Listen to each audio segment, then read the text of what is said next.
Mochi. Well, Mochi has two more lawsuits outside of the Eli Lilly one. A few weeks back, I did a deep dive on a lawsuit that Eli Lilly filed against them. And Lilly lays out allegations that include Dr. Myra and her husband both own and operate Mochi and Equita Pharmacy, despite numerous denials about their relationship with Equita Pharmacy. Dr. Myra owns a separate company that she used to import medication from China to Equita Pharmacy to use the compound medications for its patients, and this importation included research-grade medications, which would be illegal. More on her alleged belief in following the law a little later. That as an unlicensed doctor, Dr. Myra was in violation of California law by operating Mochi and controlling medication dosings that prescribers used with the patients.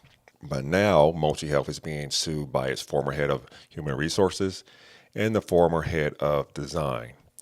One lawsuit I found out because of Lee over at Lee's Fits In. He did an excellent breakdown around Washington labor laws. And in my search to find a lawsuit to read myself, I found another lawsuit that Mochi is involved in. I'll give a quick overview of both. The first lawsuit, which Lee hit me to, is by the former head of human resources, who alleges the following. Dr. Meyer wanted to hire 3 individuals to work at a Mochi warehouse in Washington, but wanted them hired as independent contractors instead of employees. So that's a 1099 versus a W-2. The head of HR investigated federal and Washington state law and concluded that they couldn't hire these folks as contractors. They would have to be hired as employees.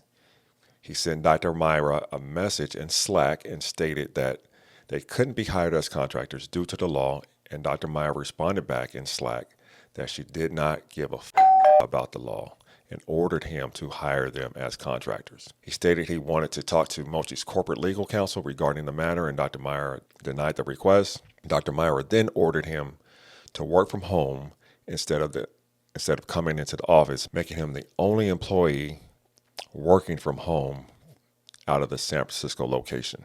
He was then stripped of all of his head of human resources duties. He was told that Dr. Meyer was looking to replace him. He worked from home for about a month and then returned to office for another month.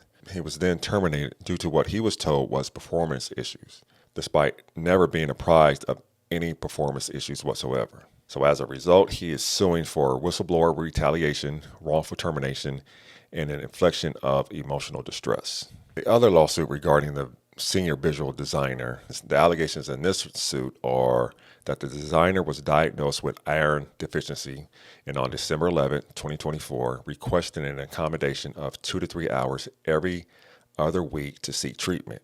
At the time, the plaintiff was making about $85,000 annually. This will become relevant in a moment. Within 3 to 4 hours of making the request for the accommodation, it is alleged that Mochi Health posted a position for staff designer with a salary range of $140,000 to $180,000 annually. Then on December 12th, the plaintiff's accommodation request was questioned, and then on December 13th, she was fired and told that her position was eliminated.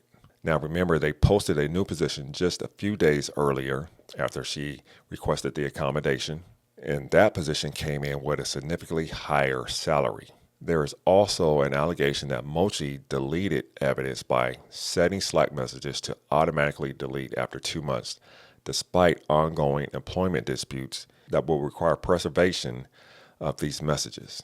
If this is true, the conversations that were had between Dr. Meyer and the head of human resources in the earlier suit are somewhere in the ether. Now, the head of design was offered a severance package, which was contingent on her signing an NDA and releasing all claims against Mochi.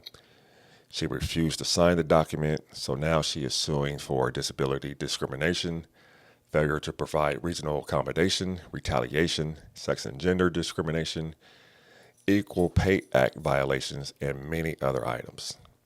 These allegations, taken in totality, just seem to be emblematic of how Mochi does business, especially when you combine that with people that are still not getting their medications, are not being offered refunds, and are having a difficult time reaching someone in customer support. Yet you have the CEO posting a video of her sipping tea and acting unbothered. Not a very good PR move right there. If the allegations across these 3 lawsuits are true, it is a bad look for Mochi, but it also makes other telehealth providers in this space look bad and questionable. Dr. Meyer is alleged to have stated that she does not give a about the law. And the way these allegations are laid out across these 3 lawsuits, that would ring true if these allegations are substantiated.